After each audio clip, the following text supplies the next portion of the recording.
I have some whiskeys that we tasted this year that I kind of want to just highlight my most unfortunate whiskey I had this year, my most surprising whiskey I had this year, the most disappointing whiskey I had this year, the most inspiring whiskey I had this year, and what I would consider my whiskey of the year. So we'll talk about these.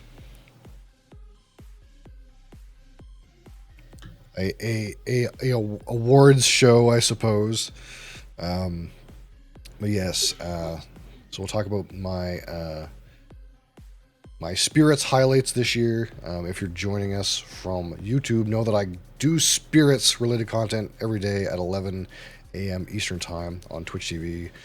If you're new to my content, you can find me live every day on Twitch TV. You can also partake in some video games that we also do. But we're going to talk about an unfortunate spirit that I had this year, which I'm sure you guys know. This is the most unfortunate bottle that I've had this year. This is the a Lot 40 a dark oak 100% rye whiskey. This is a Canadian rye whiskey, 48% alcohol, 96 proof. What an unfortunate bottle. So this has some nice aromas to it. It's got like a root beer, licorice, sweet character going on. It is originally aged 7 years in a number 2 new charred oak barrel, and then finished in a number 4 charred oak barrel. But there is a horrible spice bomb on this palate. I've called this bottle liquid cinnamon. There's spice character that just overrides everything good about this particular bottle. I've heard other people talk about this bottle and say it's like really tasty and really robust and all these kind of interesting, has character. The aroma has character, but man, to me, like, this thing has been an unpleasant spice bomb almost every time I've put it in my mouth. Definitely unfortunate. It's an unfortunate whiskey. Hopefully we find a less unfortunate one next year, but I wanted to like this. The regular Lot 40 is not bad. Makers had the spice bomb too. Spice is not your jam. I don't know that spice is not my jam, but there's like a certain like strength of spice that to me is overbearing and it ruins everything else. Like the spice in this palette is so strong that it like blows up the rest of the flavors. Like you can't get anything else out of it. And that's the same a little bit with Makers. Makers, it didn't overwrite notes. That Makers, it kind of felt like it didn't fit. Like it was way too loud compared to the other things. So yeah, this is my most unfortunate spirit of 2024. The Lot 40 Dark Oak. We'll just shove that here for now. So I'm going to talk about my most surprising spirit slash whiskey. I think these are all whiskeys, but I also do spirits too. So I mean, it could be a spirit, but in this case, my most surprising whiskey of this year,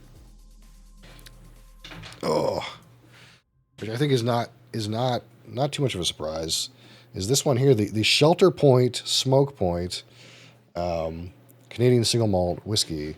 This is out of Vancouver, and this distillery, I only bought this bottle because somebody else from BC highlighted this distillery to me, and it's kind of got a wild thing going on, right? So we're 53% alcohol. 106 proof, not your filter natural color. But this is aged in some barrel that has been smoked with Vancouver driftwood. I'm not sure what kind of barrel. Couldn't find any information if it's like an ex-bourbon barrel that was smoked or if it's like a new charred oak, but it doesn't feel new charred oak. It feels like maybe it's an ex-bourbon barrel that got smoked with Vancouver driftwood.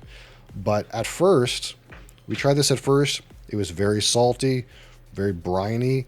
Definitely get like a seaweed kind of aspect, a sea air sea spray thing, a little bit of like your typical orchard fruit kind of spiciness notes here. But on the review of this bottle, Holy, this nose is crazy. It had all kinds of interesting notes, all kinds of interesting combinations. The smoke character that I didn't find on the neck pour was present. All kinds of smoky characters, new and interesting flavors combining in various interesting ways. This is the best aroma score I've ever given on this bottle. I could highly recommend this distillery. It's definitely surprised me. This is definitely my biggest surprise this year because I didn't expect very much from this, but it ended up being way better than I expected. All right, so next, my most disappointing.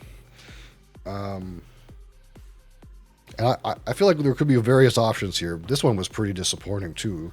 There's some overlap here, but I think my most disappointing whiskey this year is this one here, the Rabbit Hole Cave Hill Kentucky Straight Bourbon Whiskey. Why is this one disappointing? So this one has a 4-grain mash bill, 70% corn, 10% wheat, 10% malted barley, 10% honey malted barley, and the notes on Rabbit Hole's website kind of described it almost Scotch-like. There was some interesting notes in there that didn't really appear to belong to bourbon. And of course, this is the one that has the sneaky 3-year age statement on the back. It is actually pretty young.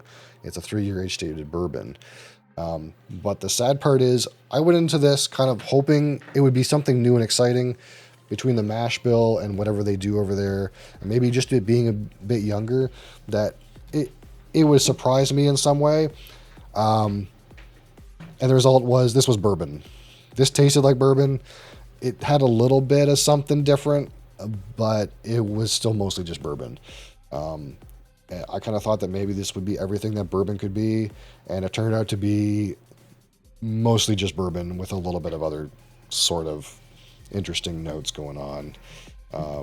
It was not the Scotch like bourbon I was hoping for. And in that way, it was disappointing. It was a disappointment. It's not that bad, but it is a young bourbon. And unfortunately, I wanted for it to be more. So in that way, it's a disappointment.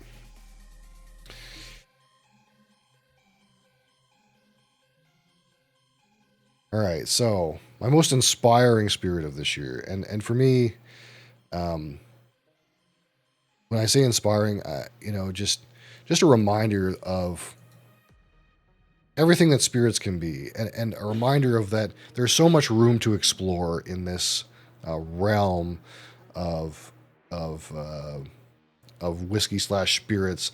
That there's always new things, and constantly sometimes you'll get a bottle. It's like, hey, I've had so many whiskeys somewhat like this before, but every once in a while you get a spirit like this, and it reminds you that there's so much potential, there's so much world unexplored space out there, and it reminds you like whiskey can be so much more than 12-year-old age statement ex bourbon bottles tend to be, and that this year was this one here.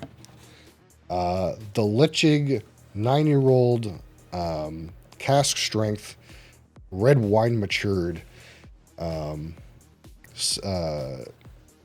single malt Scotch whiskey. So this is a Lichig that has been fully matured in a Bordeaux red wine barrel, and this has like all kinds of character that you wouldn't normally find. Without something kind of weird like a 100% red wine matured whiskey. There's like sort of tannic notes, sort of like autumn leaves sort of characters. Some strange flavors like lime in there. All kinds of interesting things. It tastes nothing like any other kind of spirit that I've had. Some like tannic and autumn leaves, and not really very much fruit and sweetness. It's just different. It's got different character to it. You don't expect that weird lime coming in the finish, and it's so exciting. It's so exciting to see something that is just completely off the beaten path, and and just reminds you that there is more. There is more to explore. There's new and interesting things on the horizon. I would take another red wine matured whiskey from some other distillery in a heartbeat after my experience with this one.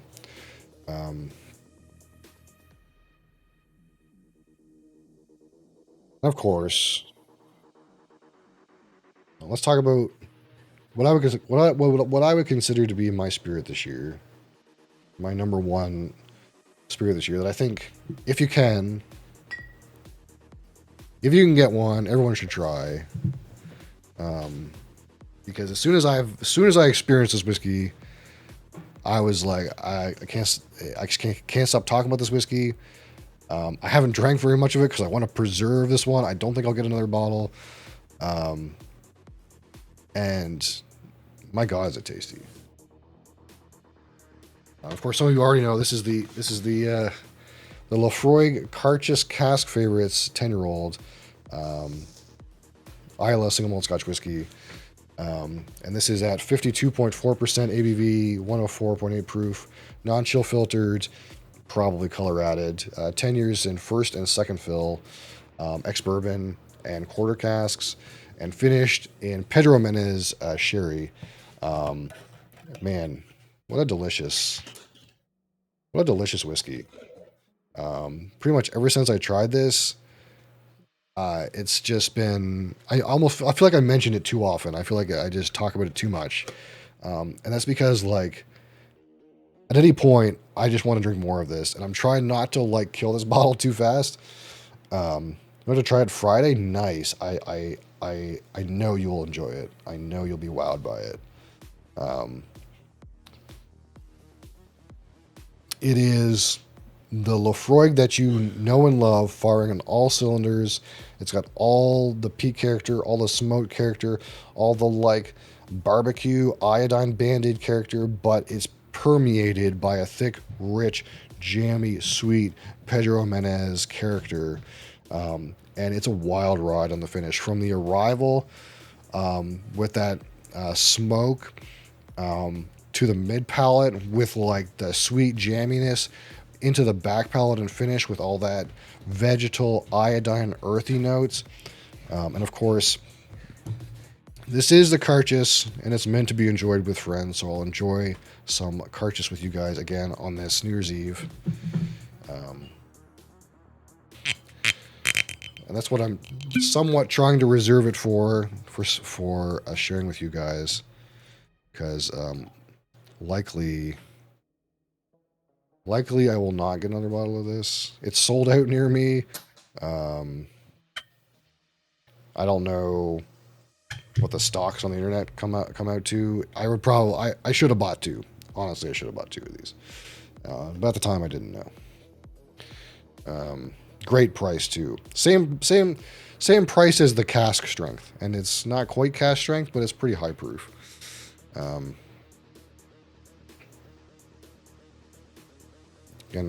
I don't know if that's colored. It might be colored, but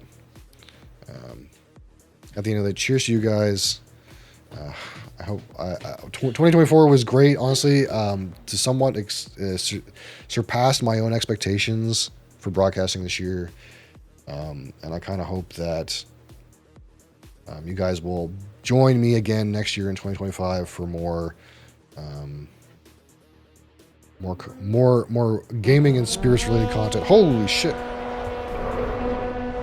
You're impeccable. Impeccable timing. You have impeccable timing, Zaramario. Holy shit. Thank you. Impeccable timing. Well, I guess this is to you. Zaramario. This is the Laphroaig 10-year-old Cask Favorites Carchis Pedro Menez finish. Cheers to you and 2025.